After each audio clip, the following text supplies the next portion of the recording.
It's the Pesto Pod, the Pesto Pod, the Pesto Pod. Hello, everybody, and welcome to the Pesto Pod. My name is Julia Leahy. You might know me on TikTok as @morepesto, please. Today is so exciting. First of all, let's get rid of the elephant in the room. Julia, where have you been? It's been a month since your last podcast. I don't want to hear it. Okay, because I've been out and about getting shit done. And yeah, I planned on starting this pod back up a month ago. Things happen. Sometimes things happen. And sometimes you decide to redo your entire podcast studio. And then you have to wait for shipments to come in from Home Depot. And then fit hits the shan, as it were.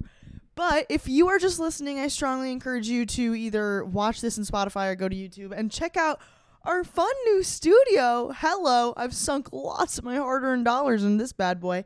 Nothing a little peel and stick wallpaper can't take care of. And of course we've got Rhonda, loud and proud. Ooh, I almost knocked her over. I'm also wearing my Pesto merch, if you can see. Still available in the merch link in my bio on everything. And our guest today is none other than Cumrag, my pet snail. You see him? The original Cumrag, obviously. Ooh. The original Cumrag bit the dust. If you're an OG fan, you know. This is Cumrag 2.0. He's back better than ever. But yeah, this is my new little setup. So, welcome to 2024, everybody. Happy New Year. I hope everyone's dreams are fulfilled. It's February, which means your resolution is already probably broken. I know mine is. Mine was to go to the gym 3 times a week. And I didn't go at once last week. My other resolution was to read a book. Actually, you know what? We're going to get to resolutions. First of all, I want to talk about New Year's for a second. Now, I don't know if you know this. I've talked about it on TikTok, but I fucking hate New Year's. It's the worst holiday to ever be formed and in existence. The only good thing about New Year's was Dick Clark. May he rest in peace. And now I was like, New Year's freaking sucks. And I'm not going to do New Year's in New York City, okay? Because I can't afford out here in this economy to drop $100 on a table for 90 minutes with not even liquor, just beer and wine. What's the point? Okay? If I'm doing that to be with my friends, I'd rather be with my friends in a setting where I can actually hear them and also hear my own thoughts. And not some bar in New York City. And God knows I'm not going to the fucking Dick Clark's Rockin' Eve. Number one, Dick Clark's not even there. And number two, because I'm not in the market for Pampers right now. Do you know if you go to that, you have to wear fucking Pampers, Depends, adult diapers? Because you're there for so long. If you want to see anything, if you want to get a glimpse of the ball, you have to be prepared to piss your pants. And I'm not in that place. Sorry. So I was really like, what am I going to do for New Year's? And I decided to go home for 2 reasons. Number one, my sister's in town. She was in town at the time. Freaking love my sister. One of these days I'll have her on the pod. And number two, the Buffalo Bills were so kind enough to invite me to the Bills game on New Year's. Let me just tell you what that's about. So I'm from Rochester, New York. Hey, hello. Buffalo's maybe like an hour from me. So we get up at the butt crack of dawn. We drive in. They gave me a parking pass. You have no idea how nice that is.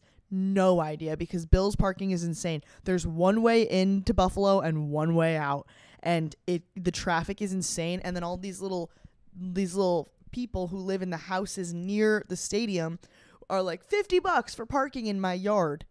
And now you're like a mile from the stadium and you just drop 50 buckaroonies, and then everyone tailgates in the cold. It was so nice to have a spot waiting for us. That was literally, especially because my dad walks with a cane.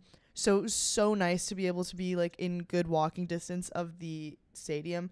It came in clutch for the whole fam, which, by the way, the Bills freaking brought my whole family. The Buffalo Bills, when I die, I want the Buffalo Bills logo etched on my casket. Do I even like the sport? Not a bit. Maybe like 6 times out of 10, I have no fucking clue what's going on. But I love the culture. Do not mistake that I love the culture. I am mafia in my blood. And it's so fun. So we got there. The woman who kindly invited me, the social media person for the Bills, gave me a trough of merch. Hello. I got fucking 60s like bomber jacket with the Bills logo. I was creaming my jeans. Then I got like a Bills crop top, Bills hat, Bills headband. I was swimming in merch, and I was feeling blessed and humbled in such a moment.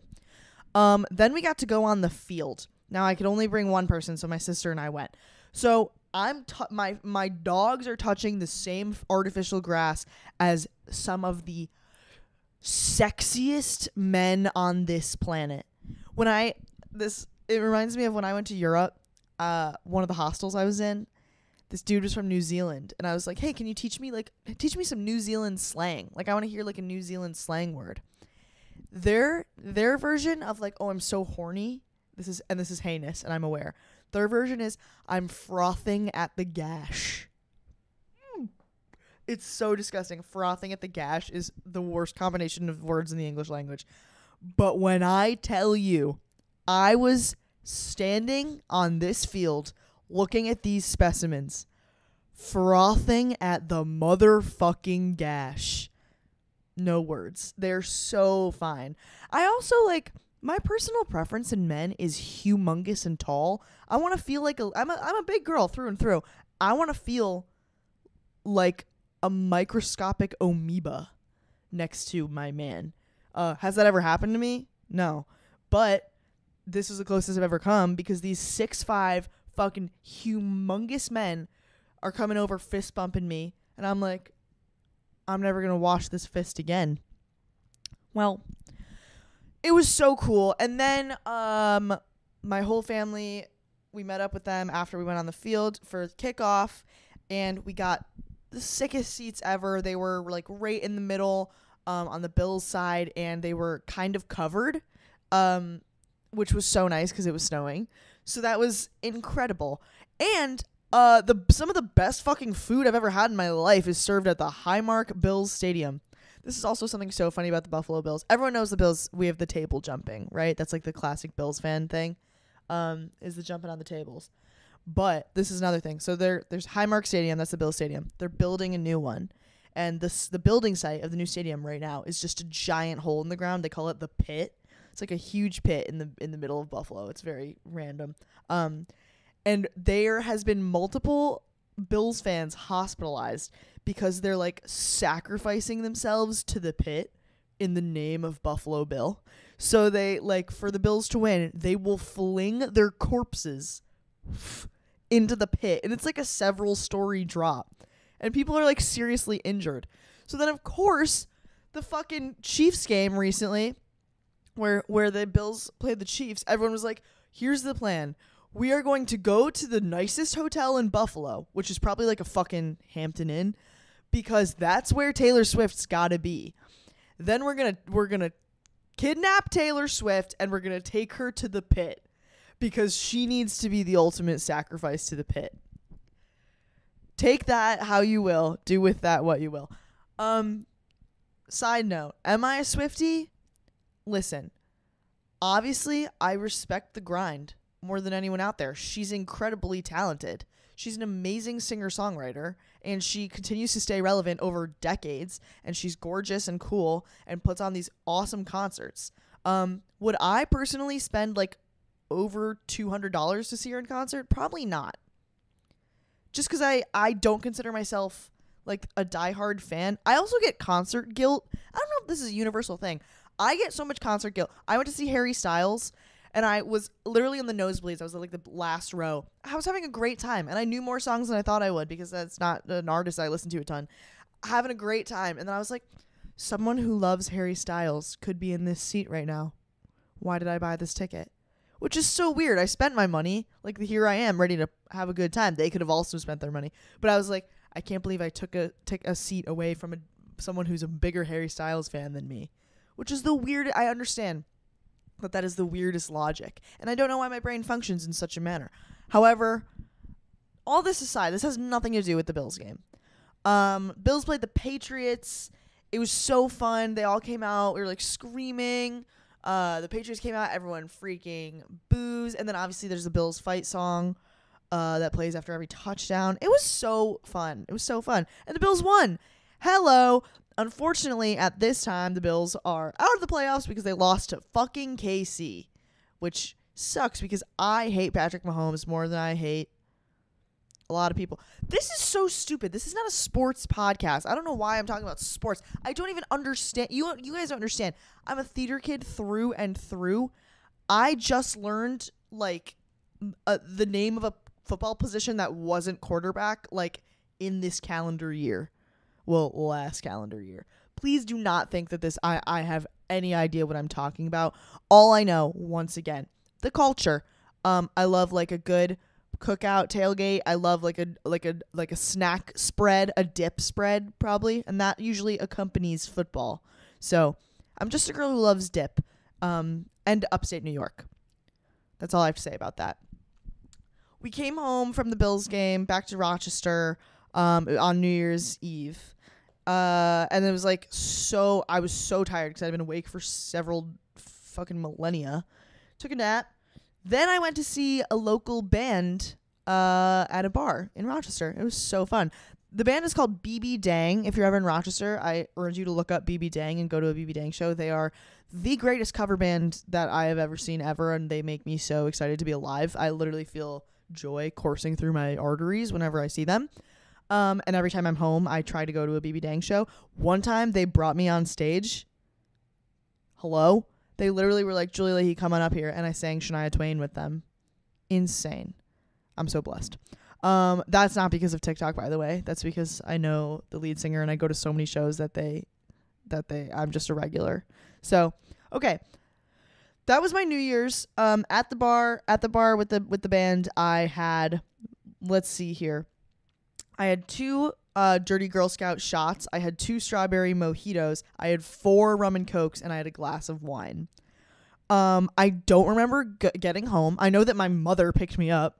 My sister and I picked us up, and I remember apparently I fell asleep on the living room floor with my dog, and I remember them waking me up. Apparently I ate loaded tater tots. I don't remember that, but I do remember seeing them on the way up.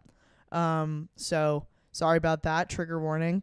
I almost died on that day. And then in the middle of the night on New Year's Eve, so like literally probably the first action of the new year, like probably literally at like, I don't know, 1 a.m.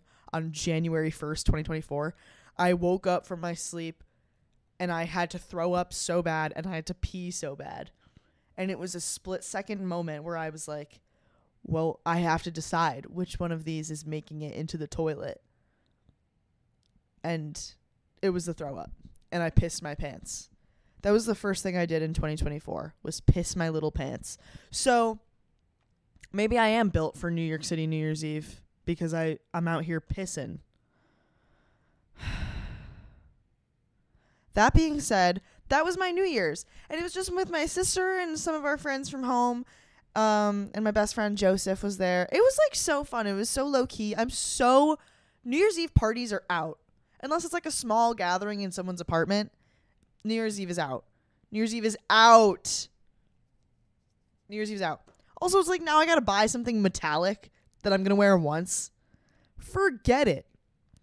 New Year's Eve is out. You heard it here first. But it's been a month since New Year's Eve, so why haven't I made a podcast? Great question. Well, I was in Rochester without my podcast gear. Then I came home and I had so much crazy stuff that I did in January. January was so cool. I had my first ever stand-up show, like paid stand-up gig in Brooklyn. It was so cool. I guarantee you I'll have more coming up. Please follow on Instagram and check my stories because if I ever have a show, I will post about it like crazy. Yeah, that was so cool. I did a 10-minute set. I think it went pretty well. Got some good laughs. Basically did this for 10 minutes. Talked about probably pissing and shitting, if I'm going to be so real, what I talked about. And then I also went to the Mean Girls premiere, which was so cool. What did I think about the Mean Girls movie? I'm like a Broadway purist, so it felt a little bit like a dagger to my heart because I wanted it to be exactly like the stage version. I saw the stage version in previews when I was 16, and it was the greatest thing I'd ever seen, with the original cast and everything, and it like broke my little heart that they didn't honor the stage show. Renee Rapp was great. I thought Ali Carvalho was great. Yeah, no one else like really stood out. Yikes. The boy was not my cup of tea, not my type, again, because I love a huge man, and he is the size of a bendaroo. I don't know what that's about, why everyone's like fucking frothing at the gash for him. Anyway, went to the Mean Girls premiere. I was so lucky to also, okay, so I went to the premiere and I saw some incredible people that are also like influencers that I'm friends with. I saw Tyler Ellis, he's been on the pod. I saw Eli Rallo, who's a friend of mine, and she is yet to be on the pod. Eli, if you're watching, get on the fucking pod. I saw a lot of other cool people. I was about 6 feet away from Megan Thee Stallion. She's like 6 foot tall. Y'all know that? I was like, hello? How's the air up there, Meg? Who's winning this like beef battle with Nikki right now? This goes to show you how much I know about pop culture. Very little. Then I also went to see A Beautiful Noise on Broadway. You should go see it. It's the Neil Diamond musical. I don't like jukebox musicals, so I knew going in that it wasn't going to be my favorite thing I've ever seen. But it was so cute. They had like fun little dances, great like fun little sets, and great singing. And I loved it. And the lead is Amber Ardolino, who is probably the best dancer I've ever seen in my entire life. The way she moves is electric and makes me question my sexuality, frankly. And then I posted on my story that I was there, and she was like, oh my God, because she follows me too. And so I got to go back and see her dressing room, and my little tootsies got to set foot on a Broadway stage. And I almost had a conniption of the head and heart, because that's all I've ever wanted. So that was fucking sick. I've seen a ton of Broadway shows recently. I saw Sweeney Todd. They did not like invite me. I bought one ticket. I said, I'm going to Sweeney Todd and no one wants to come with me, so I'm buying a ticket. It was $90. And I said, purchase, send to wallet, you know? So I went. That was sick. It was Josh Groban and Annalee Ashford. It was beautiful and amazing and incredible and chilling and haunting. What else did I do? I saw MJ, the musical. They invited me to that, so that was so cool. I got great seats to that. That was incredible. I learned so much about Michael Jackson. What a fucking weird dude, am I right? Really got to separate the art from the artist, because he's got some bangers, but he's a predator and a freak. But the musical was so good. The guy who played him was incredible. The way I'll give Michael Jackson this. The way he moves is crazy. That is like, he looks like a body of water, the way he like liquidates across the stage. Well, you know, the guy who played Michael Jackson, but also Michael Jackson. I've seen clips of Michael Jackson live. Do y'all remember when Michael Jackson died? I think I was like 7, and I was camping, and I was at like the fucking like camp convenience store, and they were like, Michael Jackson's dead, and I said, who? Whoomst? Because I was 7 and uncultured, clearly. But MJ the musical was so good. Would recommend.